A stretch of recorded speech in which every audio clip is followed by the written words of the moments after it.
Hey Winfield, it's Miss Hanff, and I'm back with Chapter 20, the attempted murder chapter of Jane Eyre. I thought I would give you guys a break from my face. So we are in the library, just pointed at a random stack of books because, books, reading, libraries, it's all good. So, Chapter 20. I had forgotten to draw my curtain, which I usually did, and also let down my window blind. The consequence was that when the moon, which was full and bright, for the night was fine, came in her course to that space in the sky opposite my casement, and looked in at me through the veiled panes, her glorious gaze roused me. Awaking in the dead of night, I opened my eyes on her disk, silver white and crystal clear. It was beautiful, but too solemn. I half rose and stretched my arm to the curtain. Good God! What a cry! The night, its silence, its rest, was rent in twain by a savage, a sharp, a shrilly sound that ran from end to end of Thornfield Hall. My pulse stopped. My heart stood still. My stretched arm was paralyzed. The cry died and was not renewed. Indeed, whatever being uttered that fearful shriek could not soon repeat it. Not the whitest winged condor on the Andes could, twice in succession, send out such a yell from the cloud shrouding his eyrie.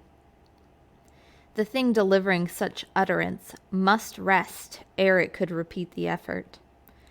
It came out of the third story, for it passed overhead, and overhead, yes, in the room just above my chamber ceiling, I now heard a struggle, a deadly one it seemed from the noise, and a half-smothered voice shouted, "Help! Help! Help!" 3 times, rapidly. "Will no one come?" it cried. Then, while the staggering and stamping went on wildly, I distinguished through plank and plaster, "Rochester! Rochester! For God's sake, come!" A chamber door opened. Someone ran, or rushed, along the gallery. Another step stamped on the flooring above, and something fell. There was silence. I had put on some clothes, though horror shook all my limbs. I issued from my apartment. The sleepers were all roused, terrified murmurs sounding in every room, door after door unclosed. One looked out, and another looked out. The gallery filled. Gentlemen and ladies alike had quitted their beds, and, "Oh, what is it? Who is hurt? What has happened? Fetch a light! Is it fire? Are there robbers? Where shall we run?" was demanded confusedly on all hands. But for the moonlight, they would have been in complete darkness. They ran to and fro, they crowded together. Some sobbed, some stumbled. The confusion was inextricable. "Where the devil is Rochester?" cried Colonel Dent. "I cannot find him in his bed." "Here, here," was shouted in return. "Be composed, all of you. I'm coming." And the door at the end of the gallery opened, and Mr. Rochester advanced with a candle. He had just descended from the upper story. One of the ladies ran to him directly. She seized his arm. It was Miss Ingram. "What awful event has taken place?" said she. "Speak! Let us know the worst at once." "Don't pull me down or strangle me," he replied, for the Misses Eshton were clinging about him now, and the 2 dowagers in vast white wrappers were bearing down on him like ships at full sail. All's right," he cried. "It was a mere rehearsal of Much Ado About Nothing, ladies. Keep off, or I shall wax dangerous." And dangerous he looked. His black eyes darted sparks. Calming himself by an effort, he added, "A servant has had a nightmare, that is all. She is an excitable, nervous person. She construed her dream into an apparition or something of that sort, no doubt, and is taken with a fit of fright. Now then, I must see you all back into your rooms, for, till the house is settled, she cannot be looked after. Gentlemen, Have the goodness to set the ladies the example. Miss Ingram, I am sure you will not fail in evincing superiority to idle terrors. Amy and Louisa, return to your nests like a pair of doves, as you are. Mesdames, to the dowagers, you will take cold to a dead certainty if you stay in this chill gallery any longer. And so, by dint of alternate coaxing and commanding, he contrived to get them all at once more enclosed in their separate dormitories. I did not wait to be ordered back to mine, but retreated unnoticed, as unnoticed I had left it. Not, however, to go to bed. On the contrary, I began and dressed myself carefully. The sounds I had heard after the scream and the words that had been uttered had probably been heard only by me, for they had proceeded from the room above mine. But they assured me that it was not a servant's dream which had thus struck horror through the house, and that the explanation Mr. Rochester had given was merely an invention framed to pacify his guests. I dressed then, ready to be ready for emergencies. When dressed, I sat a long time by the window, looking out over the silent grounds and silvered fields, and waiting for I knew not what. It seemed to me that some event must follow the strange cry, struggle, and call. No, stillness returned. Each murmur and movement ceased gradually, and in about an hour Thornfield Hall was again as hushed as a desert. It seemed that sleep and night had resumed their empire. Meantime, the moon declined. She was about to set. Not liking to sit in cold and darkness, I thought I would lie on my bed, dressed as I was. I left the window and moved with little noise across the carpet. As I stooped to take off my shoes, a cautious hand tapped low at the door. "Am I wanted?" I asked. "Are you up?" asked the voice I expected to hear. "Yes, sir." "And dressed?" "Yes." "Come out, then, quietly." I obeyed. Mr. Rochester stood in the gallery holding a light. "I want you," he said. "Come this way, take your time, and make no noise." My slippers were thin. I could walk the matted floor as softly as a cat. He glided up the gallery and up the stairs, and stopped in the dark, low corridor of the fateful third story. I had followed and stood at his side. "Have you a sponge in your room?" he asked in a whisper. "Yes, sir." "Have you any salts? Volatile salts?" "Yes." "Go back and fetch both." I returned, sought the sponge on the washstand, the salts in my drawer, and once again retraced my steps. He still waited. He held a key in his hand. Approaching one of the small black doors, he put it in the lock. He paused and addressed me again. "You don't turn sick at the sight of blood?" "I think I shall not. I have never tried yet." I felt a thrill while I answered him, but no coldness and no faintness. "Just give me your hand," he said. "It will not do to risk a fainting fit." I put my fingers into his. "Warm and steady," was his remark. He turned the key and opened the door. I saw a room. I remembered to have seen it before, the day Mrs. Fairfax showed me over the house. It was hung with tapestry, but the tapestry was now looped up in one part, and there was a door apparent, which had then been concealed. This door was open. A light shone out of the room within. I heard thence a snarling, snatching sound, almost like a dog quarreling. Mr. Rochester, putting down his candle, said to me, "Wait a minute," and he went forward into the inner apartment. A shout of laughter greeted his entrance, noisy at first, and terminating in Grace Poole's own goblin, "Ha! Ha!" She was there. He made some sort of arrangement without speaking, though I heard a low voice address him. He came out and closed the door behind him. "Here, Jane," he said, and I walked round to the other side of a large bed, which, with its drawn curtains, concealed a considerable portion of the chamber. An easy chair was near the bedhead. A man sat in it, dressed with the exception of his coat. He was still. His head leant back. His eyes were closed. Mr. Rochester held the candle over him. I recognized in his pale and seemingly lifeless face the stranger Mason. I saw, too, that his linen on one side and one arm was almost soaked in blood. "Hold the candle," said Mr. Rochester, and I took it. He fetched a basin of water from the washstand. "Hold that," said he. I obeyed. He took the sponge, dipped it in, and moistened the corpse-like face. He asked for my smelling bottle and applied it to the nostrils. Mr. Mason shortly unclosed his eyes. He groaned. Mr. Rochester opened the shirt of the wounded man, whose arm and shoulder were bandaged, and sponged away the blood, trickling fast down. "Is there immediate danger?" murmured Mr. Mason. "Pooh! No, a mere scratch. Don't be so overcome, man. Bear up. I'll fetch a surgeon for you now myself.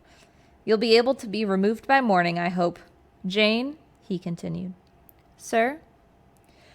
"I shall have to leave you in this room with this gentleman for an hour, or perhaps 2 hours. You will sponge the blood as I do when it returns. If he feels faint, you will put the glass of water on the stand to his lips, and your salts to his nose.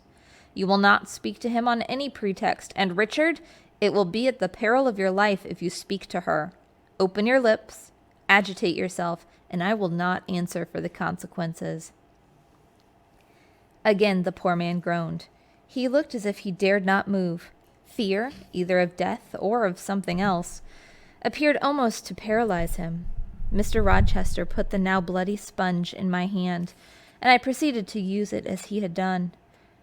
He watched me a second, then saying, "Remember, no conversation," he left the room. I experienced a strange feeling as the key grated in the lock, and the sound of his retreating step ceased to be heard.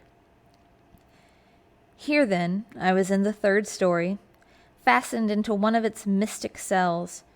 Night around me, a pale, bloody spectacle under my eyes and hands, a murderess hardly separated from me by a single door. Yes, that was appalling. The rest I could bear, but I shuddered at the thought of Grace Poole bursting out upon me. I must keep to my post, however. I must watch this ghastly countenance, these blue, still lips forbidden to open, these eyes now shut, now opening, now wandering through the room, now fixing on me, and ever glazed with the dullness of horror. I must dip my hand again and again in the basin of blood and water and wipe away the trickling gore. I must see the light of the unsnuffed candle wane on my employment, the shadows darken on the wrought antique tapestry around me and grow black under the hangings of the vast old bed and quiver strangely under the doors of a great cabinet opposite, whose front, divided into 12 panels, bore in grim design the head of the 12 apostles, each enclosed in its separate panel as if in a frame, while above them at the top rose an even crucifix and a dying Christ. According as the shifting obscurity and flickering gleam hovered here or glanced there, it was now the bearded physician Luke that bent his brow, now St. John's long hair that waved, and anon the devilish face of Judas that grew out of the panel, and seemed gathering life and threatening a revelation of the arch-traitor, of Satan himself in his subordinate's form.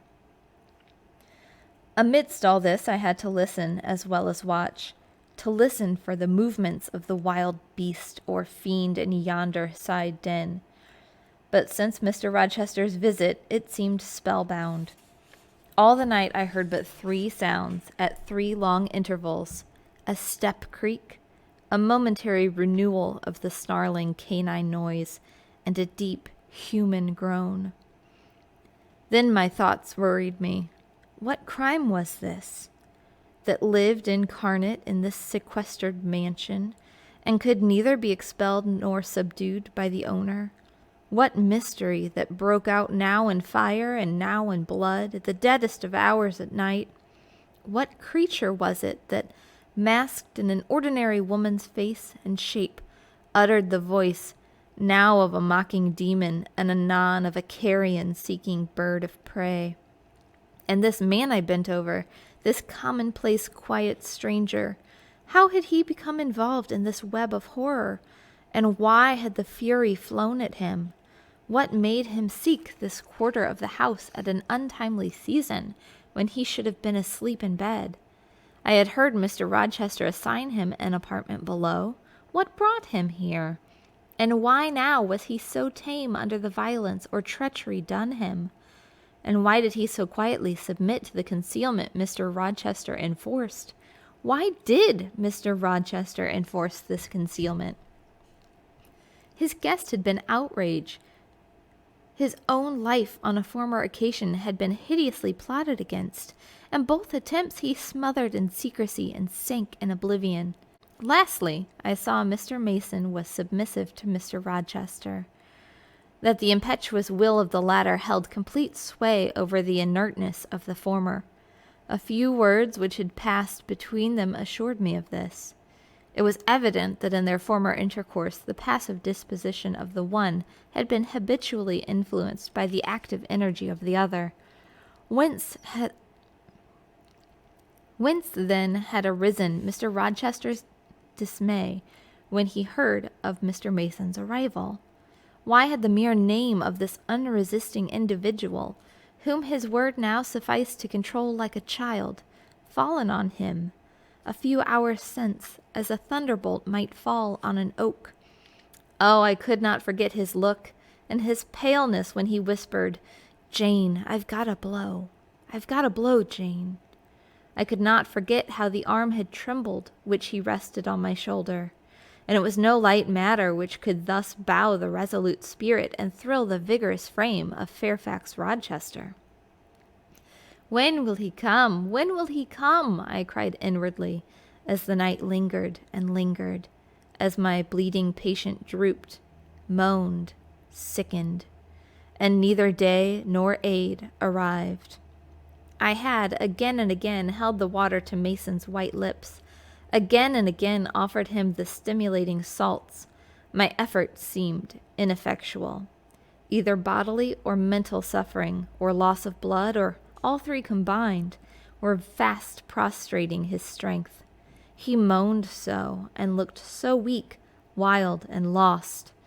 I feared he was dying, and I might not even speak to him. The candle, wasted at last, went out. As it expired, I perceived streaks of gray light edging through the window curtains. Dawn was then approaching. Presently I heard Pilot bark far below. Out of his distant kennel in the courtyard, hope revived. Nor was it unwarranted. In 5 minutes more the grating key, the yielding lock, warned me my watch was relieved. It could not have lasted more than 2 hours. Many a week seemed shorter. Mr. Rochester entered, and with him the surgeon he had been to fetch. "Now, Carter, be on the alert," he said to this last. "I give you but half an hour for dressing the wound, fastening the bandages, getting the patient downstairs, and all."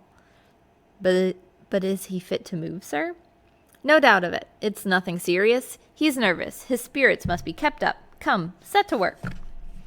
Mr. Rochester drew back the thick curtain, and drew up the Holland blind, let in all the daylight he could, and I was surprised and cheered to see how far dawn had advanced, what rosy streaks were beginning to brighten the east. Then he approached Mason, whom the surgeon was already handling.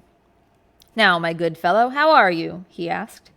"She's done for me, I fear," was the faint reply. "Not a whit. Courage. This day fortnight you'll hardly be a pin the worse of it. You've lost a little blood, that's all. Carter, assure him that there's no danger." "I can do that conscientiously," said Carter, who had now undone the bandages. "Only I wish I could have got here sooner. He would not have bled so much. But how is this? The flesh on the shoulder is torn as well as cut. The wound was not done with a knife. There must have been teeth here." "She bit me," he murmured. "She worried me like a tigress when Rochester got the knife from her." You should not have yielded. You should have grappled with her at once, said Mr. Rochester. But under the circumstances, what could one do? Returned Mason. Oh, it was frightful, he added, shuddering, and I did not expect it. She looked so quiet at first. I warned you, was his friend's answer. I said, be on your guard when you go near her. Besides, you might have waited till tomorrow and had me with you. It was mere folly to attempt the interview tonight, and alone. I thought I could have done some good. You thought. Yes, it makes me impatient to hear you, but however you have suffered, and are likely to suffer enough for not taking my advice, so I'll say no more. Carter, hurry, hurry! The sun will soon rise, and I must have him off. Directly, sir. The shoulder is just bandaged. I must look to his other wound in the arm. She's had her teeth here too, I think. She sucked the blood. She said she'd drain my heart, said Mason. I saw Mr. Rochester shudder. A singularly marked expression of disgust, horror, hatred warped his countenance, almost to distortion. But he only said, Come, be silent, Richard, and never mind her gibberish. Don't repeat it. I wish I could forget it, was the answer. You will when you're out of the country. When you get back to Spanish Town, you may think of her as dead and buried, or rather, you need not think of her at all. Impossible to forget this night. It is not impossible. Have some energy, man. You thought you were dead as a herring 2 hours since, and you're all alive and talking now. There. Carter is done with you, or nearly so. I'll make you decent in a trice.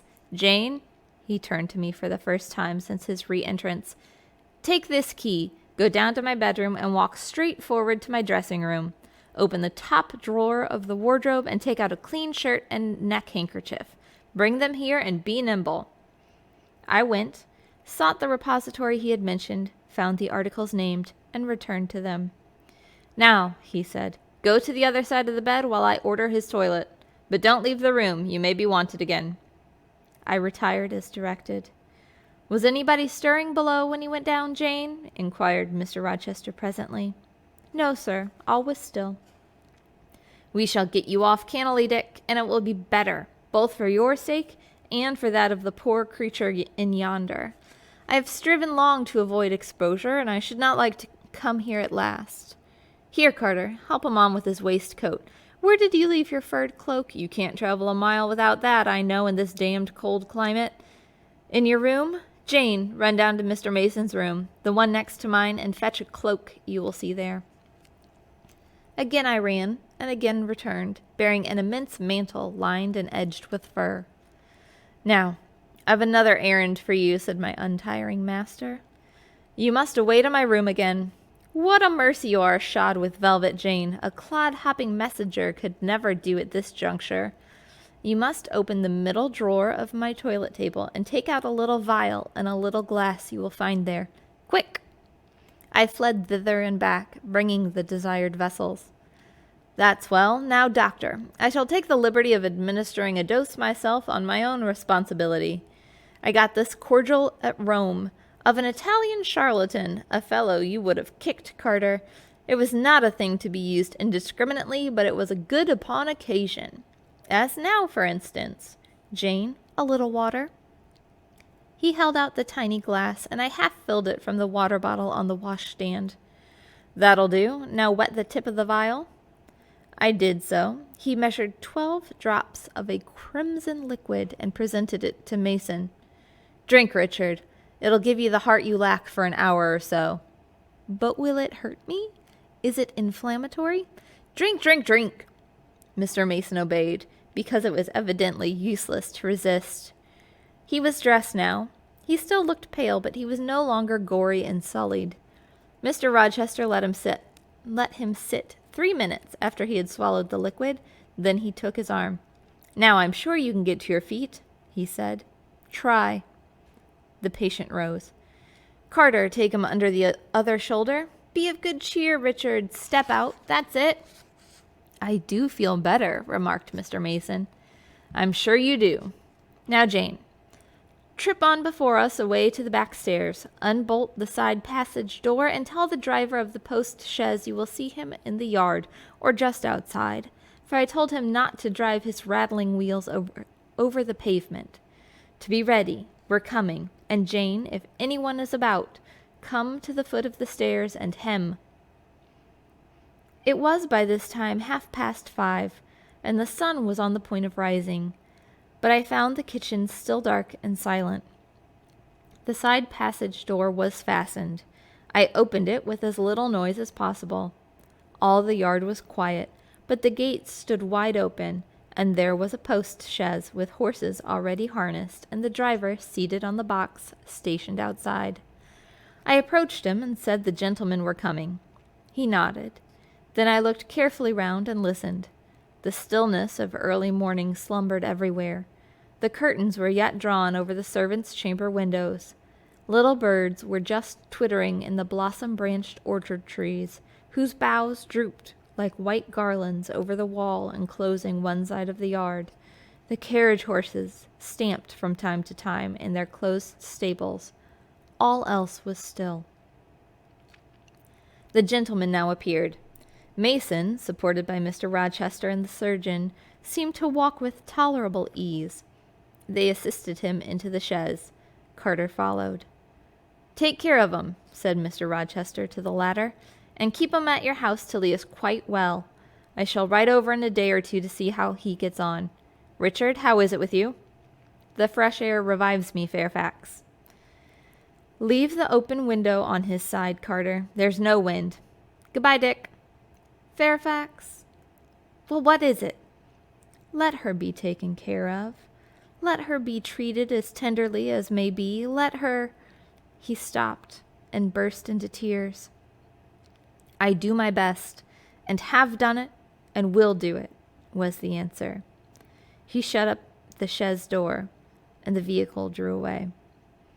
"Yet would to God there was an end to all of this," added Mr. Rochester, as he closed and barred the heavy yard gates. This done, he moved with slow step and abstracted air towards a door in the wall bordering the orchard. I, supposing he had done with me, prepared to return to the house. Again, however, I heard him call, "Jane!" He had opened a field portal and stood at it, waiting for me. "Come where there is some freshness for a few moments," he said. "That house is a mere dungeon. Don't you feel it so?" "It seems like a splendid mansion, sir." "The glamour of inexperience is over your eyes," he answered, "and you see it through a charmed medium. You cannot discern that the gilding is slime, and the silk draperies cobwebs, that the marble is sordid slate, and the polished woods mere refuge chips and scaly bark. Now here," he pointed to the leafy enclosure we had entered, "all is real, sweet, and pure." He strayed down a walk edged with box, with apple trees, pear trees, and cherry trees on one side, and a border on the other full of all sorts of old-fashioned flowers, stocks, sweet williams, primroses, pansies, mingled with southernwood, sweetbriar, and various fragrant herbs. They were fresh now as a succession of April showers and gleams, followed by a lovely spring morning, could make them. The sun was just entering the dappled east, and his light illumined the wreathed and dewy orchard trees and shone down on the quiet walks under them. "Jane, will you have a flower?" He gathered a half-blown rose, the first on the bush, and offered it to me. "Thank you, sir." "Do you like this sunrise, Jane? That sky with its high and light clouds, which are sure to melt away as the day waxes warm? This placid and balmy atmosphere?" "I do, very much." "You have passed a strange night, Jane." "Yes, sir." "And it has made you look pale. Were you afraid when I left you alone with Mason?" "I was afraid of someone coming out of the inner room." "But I had fastened the door. I had the key in my pocket. I should have been a careless shepherd if I left a lamb, my pet lamb, so near a wolf's den, unguarded. You were safe." "Will Grace Poole live here still, sir?" Oh yes, don't trouble your head about her. Put the thing out of your thoughts. Yet it seems to me your life is hardly secure while she stays. Never fear, I'll take care of myself. Is the danger you apprehended last night gone by now, sir? I cannot vouch for that till Mason is out of England, nor even then. To live for me, Jane, is to stand on a crater crust which may crack and spew fire any day. But Mr. Mason seems a man easily led. Your influence, sir, is evidently potent with him. He will never set you at defiance or wilfully injure you. Oh, no. Wilson will not defy me, nor, knowing it, will he hurt me. But unintentionally he might in a moment, by one careless word, deprive me, if not of life, yet forever of happiness. Tell him to be cautious, sir. Let him know what you fear, and show him how to avert the danger. He laughed sardonically, hastily took my hand, and as hastily threw it from him. If I could do that, simpleton, where would the danger be? Annihilated in a moment. Ever since I've known Mason, I have only had to say, "Do that," and the thing has been done. But I cannot give him orders in this case. I cannot say, "Beware of harming me, Richard," for it is imperative that I should keep him ignorant that harm to me is possible. Now you look puzzled, and I will puzzle you further. You are my little friend, are you not? I like to serve you, sir, and obey you in all that is right. Precisely. I see that you do. I see genuine contentment in your gait and mien, your eye and face, when you are helping me and pleasing me, working for me and with me in, as you characteristically say, all that is right. For if I bid you to do what you thought wrong, there would be no light-footed running, no neat-handed alacrity, no lively glance and animated complexion. My friend would turn to me, quiet and pale, and would say, "No, sir, that is impossible. I cannot do it because it is wrong," and would become immutable as a fixed star. Well, you too have power over me and may injure me, yet I dare not show you where I am vulnerable, lest, faithful and friendly as you are, you should transfix me at once. If you have no more to fear from Mr. Mason than you have from me, sir, then you are very safe. God grant it be so. Here, Jane, is an arbor. Sit down. The arbor was an arch in the wall, lined with ivy. It contained a rustic seat. Mr. Rochester took it, leaving room, however, for me. But I stood before him. "Sit," he said. "The bench is long enough for two. You don't hesitate to take a place at my side, do you? Is that wrong, Jane?" I answered him by assuming it. To refuse would, I felt, have been unwise. "Now, my little friend, while the sun drinks the dew, while all the flowers in this old garden awake and expand, and the birds fetch their young ones' breakfast out of the cornfield, and the early bees do their first spell of work, I'll put a case to you, which you must endeavor to suppose your own. But first look at me, and tell me you are at ease, and not fearing that I err in detaining you, or that you err in staying." "No, sir, I am content." "Well then, Jane, call to aid your fancy. Suppose you are no longer a girl, well reared and disciplined, but a wild boy, indulged from childhood upwards. Imagine yourself in a remote foreign land. Conceive that you were there to commit a capital error, no matter of what nature or from what motives, but one whose consequences must follow you through life and taint all your existence. Mind, I don't say a crime. I am not speaking of shedding blood or any other guilty act, which might make the perpetrator amenable to the law. My word is error. The results of what you have done become in time to you utterly insupportable. You take measures to obtain relief, unusual measures, but neither unlawful nor culpable. Still you are miserable, for hope has quitted you on the very confines of life. Your sun at noon darkens in an eclipse, which you feel will not leave till the time of setting. bitter and base associations have become the sole food of your memory. You wander here and there, seeking rest in exile, happiness in pleasure. I mean in heartless sensual pleasure, such as dulls intellect and blights feeling. Heart weary and soul withered, you come home after years of voluntary banishment. You make a new acquaintance, how or where, no matter. You find in this stranger much of the good and bright qualities which you have sought for 20 years and never before encountered. They are all fresh, healthy, without soil and without taint. Such society revives, regenerates. You feel better days come back, higher wishes, purer feelings. You desire to recommence your life and to spend what remains to you of days in a way more worthy of an immortal being. To attain this end, are you justified in overleaping an obstacle of custom, a mere conventional impediment which neither your conscience sanctifies nor your judgment approves? He paused for an answer. What was I to say? Oh, for some good spirit to suggest a judicious and satisfactory response. Vain aspiration. The west wind whispered in the ivy round me, but no gentle Ariel borrowed its breath as a medium of speech.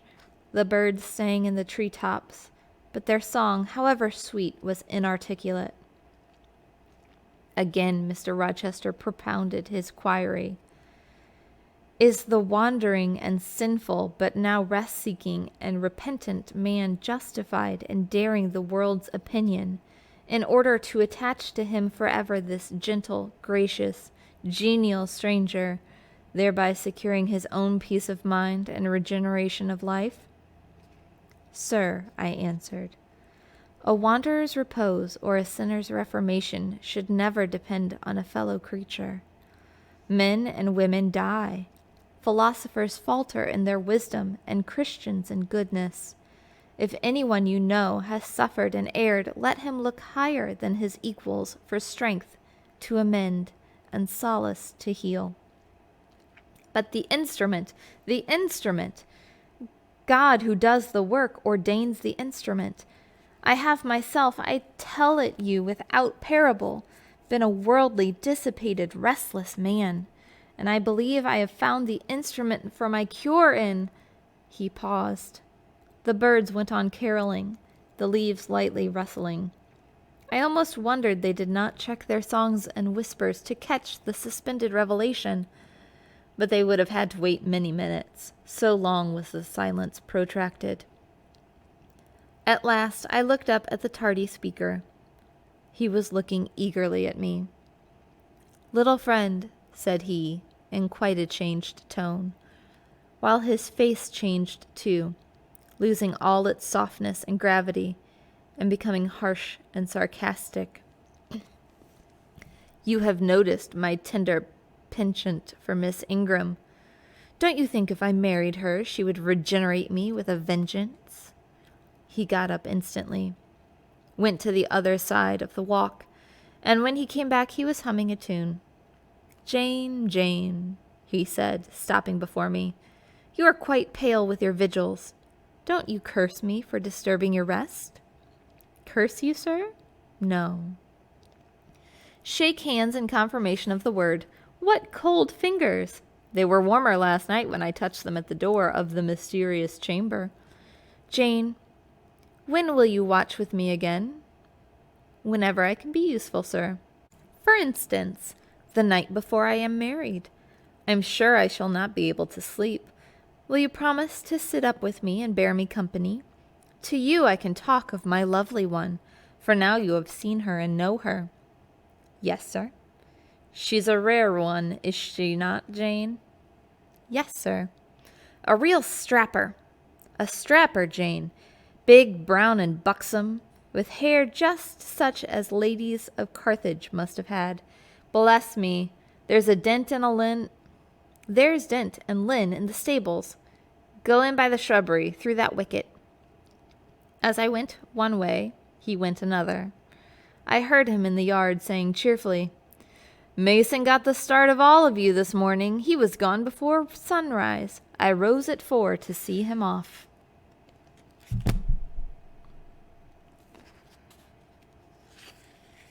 So, attempted murder, goriness, kind of a mysterious person / animal hiding in the attic. Is it Grace Poole? Is it something else? I guess you'll have to come back for the next couple chapters so you can find that out. Have a good day.